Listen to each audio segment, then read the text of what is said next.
तो गाइस जब भी आप लोग वोकल प्रोसेसिंग करते हो तो आप लोगों के वोकल्स कुछ इस तरह साउंड कर रहे होते हैं इश्के दियां बातां चों, और वो साउंड करने चाहिए कुछ इस तरह। इश्के दियां बातां चों याद आवे तेरी सजना। तो आज बात करते हैं कि वोकल प्रोसेस करते हुए क्या क्या चीज़ों का ध्यान रखना होता है और माइंडसेट क्या होता है एक इंजीनियर का जब वोकल को प्रोसेस कर रहा होता है। तो जो सबसे इंपॉर्टेंट चीज़ है वो ये है कि आपकी बीट के अंदर जो सारे इंस्ट्रूमेंट्स है ना वो इस तरीके से प्रोड्यूस होने चाहिए ताकि वहाँ पर स्पेस हो वोकलिस्ट के लिए। अगर आपने इतनी ज़्यादा प्रोडक्शन कर रखी है, ओवर प्रोडक्शन कर रखी है, तो अगर आप उस पर कितने मर्जी अच्छे वोकल प्रोसेस कर लो वो नहीं बैठेंगे। तो एक बार हमारी बीट को सुनते हैं सबसे पहले।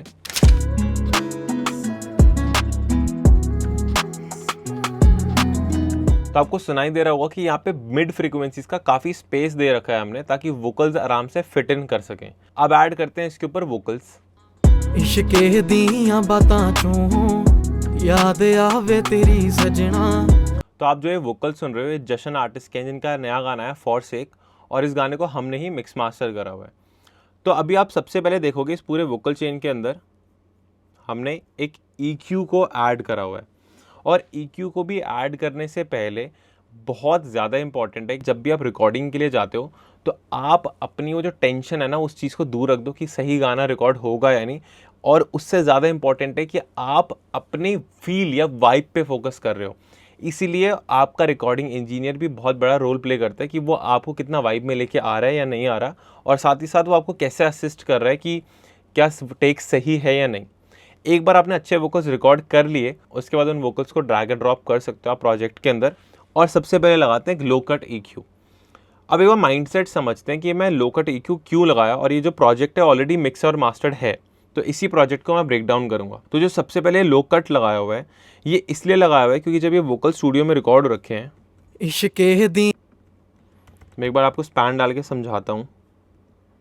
इश्के दियां बातां चों याद आवे तेरी सजना, गमां दियां साखां चों। जो हमारे वोकल्स हैं वो यही मेन फ्रीक्वेंसीज है हमारे वोकल्स की। ये जो लो एंड आ रहा है ना ये अलग से सब जो दिखाई दे रहा है ये एक अनवांटेड फ्रीक्वेंसी है और ये हमें नहीं चाहिए। बट ये आ क्यों जाती है, क्योंकि जब आप स्टूडियो में होते हो गेट की साउंड होती है, प्लस थोड़ी बहुत कभी कभार साउंड लीक भी होती है, कभी कभार आप पैर हिलाते हो तो उससे थोड़ा बहुत वाइब्रेशन क्रिएट होता है और उससे ऐसा सब रिकॉर्ड हो जाता है। तो इसलिए सबसे पहले इंपॉर्टेंट है कि आप अपना लो कट कर दो वोकल्स के ऊपर। अब लो कट करना कितने पे ये टोटली डिपेंड करता है कि आपके जो वोकलिस्ट हैं उनका जो लोएस्ट नोट वो हिट करते हैं वो कितना नीचे जाता है। अब यहाँ पे ना बहुत लोग गलती कर देते हैं कि बस अरे अरे लो कट करना है तो 200 हर्ट्ज पे कर देते हैं, बढ़िया। बट ये भी तो देखो यार, अगर हमने ट्यूटोरियल में बोल दिया कि लो कट करना है तो कहाँ तक करना है, वो मेरे आर्टिस्ट पे या फिर मेरी वॉइस पे या फिर मेरे सिंगर पे जो लो कट होगा वो एग्जैक्ट हो सकता है आप पे काम ना करे क्योंकि मे बी आपकी आवाज़ ज़्यादा भारी हो। तो आइडेंटिफाई करो कि ऐसी कौन सी रेंज है। यहाँ पे भी सुनाई दे रहे वोकल्स, ये सब अनवांटेड लग रहा है। अब यहाँ पे कर दो लो कट। इश्के दियां बातां चों याद आवे तेरी सजना। तो आई होप आपको समझ में आ गया होगा हमारा पहला स्टेप लो कट वो किस तरह करते हैं। उसके बाद हम ऐड करेंगे एक पीक कैचिंग कंप्रेसर। अभी अगर आप ध्यान से वोकल्स को देखोगे तो वोकल्स के ये वर्ड काफ़ी सॉफ्ट है, ये वर्ड काफ़ी लाउड है, ये भी लाउड है, ये सॉफ्ट है, ये लाउड है, ये सॉफ्ट है, ये भी लाउड है, ये फिर सॉफ्ट है। तो आपके वोकल्स अभी कंसिस्टेंट नहीं है और इससे प्रॉब्लम क्या आती है समझना ज़रा। आपकी जो बीट है ना वो एकदम कंसिस्टेंट चल रही है। जो आपकी किक ड्रम्स हैं, आपकी हाई हैट्स हैं, आपके इंस्ट्रूमेंट्स हैं, वो क्योंकि एक आपने बीट को परचेज़ करा हुआ है या फिर म्यूज़िक प्रोड्यूसर से क्रिएट करवाया हुआ है या फिर अगर आपने खुद भी अच्छे से बीट को प्रोड्यूस करा हुआ है तो वो कंसिस्टेंट रहती है। बट उसके बीच में क्या होता है, वोकल्स लाउड होते हैं फिर कम हो जाते हैं, फिर लाउड होते हैं फिर कम हो जाते हैं। इससे जो लिसनर का ध्यान होता है वो वोकल्स पे जाता ही नहीं है। क्यों? क्योंकि वोकल्स कभी कभी तो लाउड होते हैं फिर कभी कभी वो बीट से कम लाउड हो जाते हैं और फिर बीट पे ज़्यादा ध्यान जाने लग जाता है कंपेयर टू वोकल्स। तो बहुत इंपॉर्टेंट है कि आप एक बार आपने EQing कर ली तो आप एक पीक कैचिंग कंप्रेसर को अप्लाई करो। पीक कैचिंग का कंप्रेसर का मतलब ये कि जो आपका अटैक है और आपका रिलीज है वो फास्ट है और जो आपकी रेशो है वो 3:1, 4:1, 2:1 या मैक्स टू मैक्स 6:1 ज़्यादा नहीं है। और आप मेन एम ये कर रहे हो कि जो पीक्स है ना, जो ज़्यादा लाउड जा रही है साउंड, सिर्फ और सिर्फ उसी को कंप्रेस करे और बाकी साउंड को ज़्यादा इफेक्ट नहीं कर रहे। एक बार इसको सुनकर देख लेते हैं। इश्के दियां बातां चों याद आवे तेरी सजना, गमां दियां साखां चों पीड़ गावे मेरी सजना। जैसे गावे वर्ड था, देखा वो कितना लाउड जा रहा था, और वो हमने उसको यहाँ पे सप्रेस कर दिया। तो इस पूरे कंप्रेसर से हम यही एम कर रहे हैं कि जितने भी हमारे मेजर झटके लग रहे हैं वोकल्स के अंदर, उसको हम ज़्यादा कंसिस्टेंट कर दें। क्यों कर दे, जस्ट मैंने अभी समझाया। अगर हम वो नहीं करेंगे तो वोकल्स जो है वो कभी स्टैंड आउट नहीं कर पाएंगे, वो बीट के अंदर कभी जाते रहेंगे, कभी बाहर आते रहेंगे। एक बार आपने बेसिक क्लीनिंग कर ली है, लाइक EQing भी कर ली है लो कट वाली, और एक बेसिक आपने कंसिस्टेंसी भी बना दी आपके बेसिक पिक कैचिंग कंप्रेसर से, then it is very important to understand कि अनवांटेड फ्रीक्वेंसीज क्या है आपके वोकल्स के अंदर। उसके बाद बार बार जब हम इन वोकल्स को सुन रहे थे तब हमें समझ में आया कि ये जो बीच की हॉन्कीनेस है ना मिड फ्रीक्वेंसीज की, ये थोड़ी ज़्यादा है इन वोकल्स के अंदर, इसलिए हमने यहाँ पे एक लो शेल्फ को क्रिएट करा और उन लो फ्रीक्वेंसीज को हल्का सा रिड्यूस करा, और सटल सी हार्शनेस थी तो उसको यहाँ पे रिड्यूस करा। एक बार इसको बीट के साथ सुनते हैं। इश्के दियां बातां चों, इश्के दियां बातां चों। अब एक बार ये EQ को बंद करते हैं। इश्के दियां बातां चों, इश्के दियां बातां चों, इश्के दियां बातां चों। जो मिड फ्रीक्वेंसीज थी ना कुछ ज़्यादा ही वो पॉप हो रही थी, जिससे वो पूरे गाने का जो मिक्स है वो थोड़ा सा बिगाड़ रही थी, इसलिए उसको हमने सटल सा रिड्यूस करा है। और डायनामिकली हमने हार्शनेस, ये वाली फ्रीक्वेंसीज जो होती है, जैसे वो इश्क वर्ड आता है ना तो वो चुभता है स्टार्टिंग में, इश्के दी, तो उन वर्ड्स को जितनी भी हार्श फ्रीक्वेंसीज हैं उनको यहाँ पे डक कर रहा है। और बेस्ट चीज़ क्या है, क्योंकि डायनामिकली काम कर रहा है तो ये सिर्फ तभी डक कर रहा है जब वो ज़्यादा लाउड हो जाती है। इसको करने का बेसिक तरीका, आप FabFilter Pro Q3 के अंदर जस्ट एक बैंड को क्रिएट करो, और यहाँ पे मैं इसको बेल पे चेंज कर देता हूँ। राइट क्लिक करो, इसको 0 कर दो, राइट क्लिक करो, मेक डायनामिक कर दो, और ये बन गया। स्क्रॉल कर लो तो इसको भी नैरो बना सकते हो इस तरीके से। तो यहाँ पे हमने लो कट कर लिया, यहाँ पे हमने कंप्रेशन कर लिया, जो पीक्स मूव कर रहे थे उसको कंट्रोल में ले आया हमने। उसके बाद हमने एक और EQ को ऐड करा, और इसके अंदर जो हमने लो मिड फ्रीक्वेंसीज कट करी और ये जो हार्श फ्रीक्वेंसी इसको कट करी, इसका अब ना एक बार मैं आपको माइंडसेट समझाता हूँ।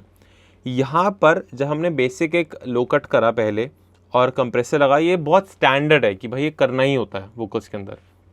बट ये जो थर्ड मैंने EQ लगाया है, इसका रीज़न ये है कि बार बार मैं वोकल्स को बीट के साथ सुने जा रहा था, स्पीकर्स पे भी, हेडफोन्स पे भी, और सुनने की कोशिश कर रहा था कि ऐसी कोई फ्रीक्वेंसी है जो अनॉय कर रही है, जो ज़्यादा है, या चुभ रही है, हार्श है, या अच्छे से रिकॉर्डेड नहीं है। और अब मेरे को कैसे पता लगता है कि यार ये पर्टिकुलर फ्रीक्वेंसी ख़राब है और ये डक हो जानी चाहिए, बट जब आपके केस में आप करते हो तो आपको समझ नहीं आता।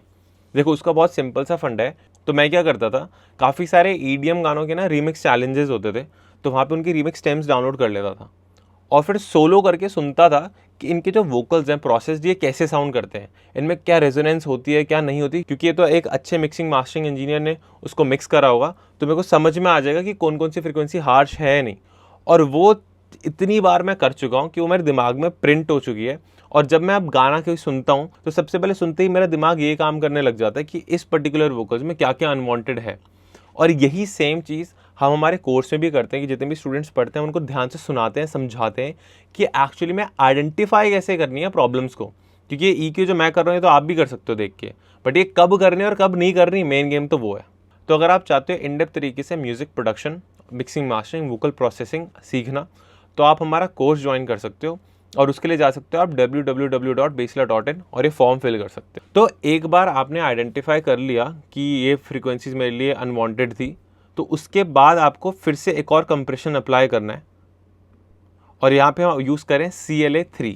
अब हम इसको क्यों यूज़ कर रहे हैं, अब हम चाहते हैं कि हमारा ओवरऑल जो वोकल है वो कंप्रेस हो रादर देन सिर्फ और सिर्फ पीक्स। तो आप देखोगे भी, एक बार मैं इसको ऑन करता हूँ। इश्के दियां बातां चों याद आवे तेरी सजना, गमां दियां साखां चों। इसको बंद करता हूँ अब। इश्के दियां बातां चों याद आवे तेरी सजना, गमां दियां साखां चों। ओवरऑल बॉडी जो है ना वोकल्स की, वो ये उभार के ला रहा है कंपेयर टू अगर मैं इसको बंद कर देता हूँ वो थोड़े फीके से लग रहे हैं। ये कंप्रेसर पीक्स को कैच नहीं कर रहा है, ये ओवरऑल वोकल्स को कंप्रेस कर रहा है, जिससे वो हल्के से और ग्लूड लग रहे हैं और हर एक शब्द क्लियर सुनाई दे रहा है। अगेन बता रहा हूँ, इसका काम पीक कैच करना नहीं है, ये ओवरऑल वोकल्स को कंप्रेस कर रहा है। और अगर आप यही सेम चीज़ एक फ्री प्लगइन से करना चाहते हो तो आप यूज़ कर सकते हो एनालॉग ऑब्सेशन का लाला। तो अब बात आती है अपवर्ड कंप्रेशन की, और उसके लिए हम यूज़ करें MV2। तो ये बेसिकली एक प्लगइन है जो आप थ्रेशोल्ड सेट करते हो। नॉर्मल कंप्रेसर में क्या होता है, जैसे वो थ्रेशोल्ड से साउंड ऊपर जाती है तो उस कंप्रेसर उसको डक कर देता है। यहाँ पे सिनेरियो उल्टा है, जैसे ही थ्रेशोल्ड से साउंड नीचे जाती है तो उसको कंप्रेसर पकड़ के ऊपर ले आता है। तो इससे होता क्या है, जितनी भी आपकी थोड़ी सॉफ्ट साउंड है जो हल्की सी दब जाती है उसको उठा के ऊपर लाता है, rather than compressing the sound जो थ्रेशोल्ड के ऊपर जा रही है। क्योंकि बार बार मैं कंप्रेसर को लगाता रहूँगा तो वो जो साउंड ऊपर जा रही है ना वो स्क्वॉश हो जाएगी। अब मेरा मेन गेम क्या है, मैं मेन तो यही चाहता हूँ ना कि वोकल कंसिस्टेंट ज़्यादा अच्छे से हो, तो उसके लिए मैंने MV2 यूज़ कर रखा है। और अगर आप चाहते हो यही सेम चीज़ एक फ्री प्लगइन से हो जाए तो आप यूज़ कर सकते हो किलोहर्ट्ज़ का डायनामिक्स। तो एक बार इसको ऑन ऑफ करते हैं। इश्के दियां बातां चों याद आवे तेरी सजना, याद आवे तेरी सजना सुनते हैं एक बार। याद आवे तेरी सजना, याद आवे तेरी सजना, जो सजना वर्ड है ना, एक बार इसको ऑफ करता हूँ, ध्यान से सुनना। याद आवे तेरी सजना, याद आवे तेरी सजना, गमा दियां साखां चों पीड़ गावे मेरी सजना, इश्क पीड़ गावे मेरी सजना, पीड़ गावे मेरी सजना। सटल से जितने भी क्वाइट साउंड्स है ना उसको उठा के ऊपर ला रहे हैं, जिससे और ज़्यादा स्टेबल हो रही है। और बेस्ट चीज़ क्या है, ओवर कंप्रेशन नहीं हो रहा है यहाँ पे, क्योंकि हम लाउड साउंड्स को नहीं छेड़ रहे, जो क्वाइट है सिर्फ उसी को उठा के ऊपर ला रहे हैं। नेक्स्ट जो हम प्लगइन यूज़ कर रहे हैं ये फ्री प्लगइन है फ्रेश एयर, और ये हम एक टोन या टेक्सचर देने की कोशिश कर रहे हैं वोकल्स के अंदर। अब पंजाबी वोकल्स में ना बहुत आर्टिस्ट भी ये डिमांड करते हैं, प्लस हमें भी पता है कि ट्रेंड है कि वोकल बड़े शार्प और तिखे चाहिए होते हैं। लाइक आर्टिस्ट जेनुअली मेरे को ये बोलते हैं कि यार ब्रो आप वोकल जब प्रोसेस करोगे ना तो तिखे कर देना। तो तिखे से उनका मतलब होता है ब्राइट, और ब्राइटनेस का मतलब है हाई फ्रीक्वेंसीज का ज़्यादा होना गाने के अंदर, और उसके लिए हम फ्रेश एयर को यूज़ कर रहे हैं। तो बेसिकली हमने हाई एयर और मिड एयर को हल्का सा बूस्ट करा हुआ है। एक बार इसको ऑफ करते हैं। पीड़ गावे मेरी सजना, पीड़ गावे मेरी सजना, पीड़ गावे मेरी सजना, पीड़ गावे मेरी सजना, इश्क नी पूरा हुंदा बिना पूरा किते जाना तू, फिका रंग मेरे दिल दा बिना गूढ़ा किते जाना तू। अब यहाँ पे ना एक प्रॉब्लम निकल कर आती है, क्योंकि हमने कंप्रेसर अप्लाई करा हुआ है, हर एक चीज़ को स्टेबल कर दिया, ऊपर से हमने ये टेक्सचर भी दे दिया फ्रेशर का, इससे काफ़ी क्रिस्प हो गए। अब इश्क श स वाले जो शब्द होते हैं ये हमें परेशान करने लग जाएंगे और काफ़ी लाउड हो जाएंगे। और जब आप वो वाले ईयरफोन्स लगाते हो ना जो कान के अंदर घुस जाता है इनबर्ड्स, तो होगा क्या, वो चुभते हैं ये शब्द कान के अंदर और बहुत हर्ट होते हैं। तो उसको कंट्रोल में लाने के लिए हम DSR को यूज़ करेंगे यहाँ पे। इश्क नी पूरा हुंदा बिना पूरा किते जाना तू, इश्के दियां बातां चों। इसको ऑफ करता हूँ, आप सुनना।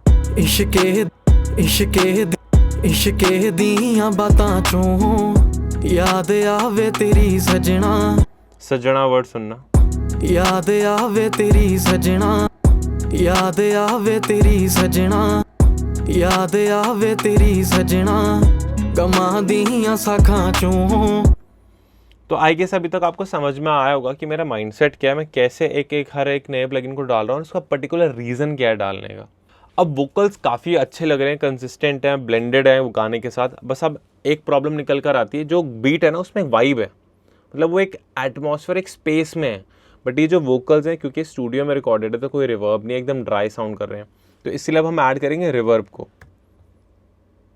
अब रिवर्ब कितना ऐड करना चाहिए और कितना नहीं करना चाहिए, बहुत लोगों का एक क्वेश्चन होता है, यार मेरे को तो मे बी करण औजला जैसे साउंड करना है तो मेरे को बड़े ड्राई से वोकल चाहिए ताकि वो हार्ड हिट करे। किसी के रेफरेंस होते हैं, यार मेरे को मित्राज जैसे गाना बनाना है तो मेरे को रिवर्ब ज़्यादा चाहिए या फिर एको ज़्यादा चाहिए। तो अगेन मैं आपको समझाता हूँ ये चीज़, कोई सही रिवर्ब की वैल्यू नहीं होती, कोई सही एको की वैल्यू नहीं होती। आपने भी कोई गाना अभी प्रोड्यूस करा ना और उसमें अगर आपने थोड़ा ज़्यादा रिवर्ब रख दिया तो स्टार्टिंग में आपको मित्राज के जो गाने होते हैं उनमें बहुत रिवर्ब होता है, बट अब वो क्योंकि वो उनके गाने हिट हो गए हैं, लोगों को पसंद आ गया, तो लोग वैसे मिक्स को एम कर रहे हैं। पहले उनको लोग बोल रहे थे कि भाई इतनी रिवर्ब क्यों डाल रहे हो, क्या कर रखा है, अब वो हिट हो गए तो लोग वैसे मिक्स बना रहे हैं। तो आप अपने फील अपने टेक्सचर के हिसाब से रिवर्ब को ऐड करो। अब ये मत करना कि इसको सुन के ज़बरदस्ती ज़्यादा कर दिया। आपका जो गाना इमोशन कन्वे कर रहा है वो आपके कंज्यूमर या कस्टमर तक या आपके लिसनर तक होने चाहिए। अगर वो ज़्यादा रिवर्ब डाल के हो रहा है या फिर कम रिवर्ब डाल के हो रहा है तो वो टोटली आपकी कॉल है एज ए इंजीनियर। याद आवे तेरी सजना, गमां दियां साखां चों पीड़ गावे मेरी सजना इश्के दियां बातां चों याद आवे तेरी सजना गमां दियां साखां चों पीड़ गावे मेरी सजना। अब एको तो मैंने ऐड कर दिया, बट एको क्या कर रहा है, मल्टीपल रिपीटेशन कॉपीज बना रहा है हमारे वोकल्स की। अब पूरे वोकल्स को और वो जो रिपीटेशन कॉपीज बन रही है उनको एक एटमॉस्फेयर देने के लिए हमने रिवर्ब को ऐड कर दिया। इश्के दियां बातां चों याद आवे तेरी सजना गमां दियां साखां चों पीड़ गावे मेरी सजना इश्के दियां बातां चों याद आवे तेरी सजना गमां दियां साखां चों पीड़ गावे मेरी सजना। इश्क नहीं पूरा हुंदा बिना पूरा कीते जाना तू फिका रंग मेरे दिल दा बिना गूढ़ा कीते जाना तू। तो गाइस अब इस पूरी वीडियो से आपने क्या सीखा एक बार वो कंक्लूड कर देता हूँ। जब भी आप वोकल को प्रोसेस करना स्टार्ट करो तो सबसे पहले आपकी रिकॉर्डिंग बहुत ज़्यादा इंपॉर्टेंट है कि आप रिकॉर्ड कैसे करो और कितने खुल के रिकॉर्ड करो, क्या एक्सप्रेशन दे पा रहे हो अपने वोकल्स के अंदर। सेकंड चीज़, जो आपकी बीट है उसके अंदर स्पेस होना चाहिए वोकल्स की। अगर आपने बीट को ओवर प्रोड्यूस कर दिया, फिर ज़्यादा एलिमेंट्स भर दिए, तो आप कितने भी अच्छे वोकल प्रोसेस कर लो वो नहीं अच्छा साउंड करने वाला। तीसरी चीज़, इस पूरे ट्यूटोरियल में से किसी भी चीज़ को एग्जैक्ट सेम कॉपी मत करना। हर गाने पे डिपेंड करता है कि कितनी सेटिंग दी जाएगी। डेफिनेटली आप हमारी चेन को फॉलो कर सकते हो, जिसके अंदर हमने सबसे पहले क्लीनिंग करी, फिर कंप्रेसर से हमने उसको थोड़ा स्टेबल बनाया, फिर अगेन क्लीनिंग करी, फिर कंप्रेस करा, फिर अपवर्ड कंप्रेशन करा, फिर टोन टेक्सचर दिया, फिर डीएसिंग करी, फिर हमारी एको और रिवर्ब लगा दी। ये चेन को आप कॉपी पेस्ट भी कर सकते हो, बट इसके अंदर की जो वैल्यूज़ लगी हुई है वो एग्जैक्ट सेम मत रखना, वो टोटली आपके गाने पे डिपेंड करती है। अगर आप बहुत कोई रैप सॉन्ग बना रहे हो तो शायद उसमें इतना एको डले भी ना, या फिर एको डले ही ना, और रिवर्ब जो है वो काफ़ी कम डले। यहीं पे अगर आप एक अरिजीत सिंह जैसा सॉफ्ट गाना बना रहे हो तो इस पूरे चेन के अंदर जो फ्रेश एयर डाला था मैंने, मे बी आप वो डालो ही ना, क्योंकि इतना ब्राइट चाहिए ही नहीं वोकल। सटल सा ब्राइट चाहिए वो आप EQ से भी कर सकते हो। तो ये चीज़ समझना बहुत इंपॉर्टेंट है कि वोकल चेन या कोई एग्जैक्ट सेम चीज़ अगर मैं अपने गाने पे डाल दूँ तो बेस्ट बन जाएगा, ऐसा नहीं होता। हर गाना अलग होता है और उस पर अलग से मिक्सिंग मास्टरिंग होती है। और चौथी चीज़ ये है कि अगर आप इनडेप्थ सीखना चाहते हो यार मिक्सिंग करते कैसे और एक इनडेप्थ ट्यूटोरियल मिल जाए, तो ये जाके ट्यूटोरियल चेकआउट करो।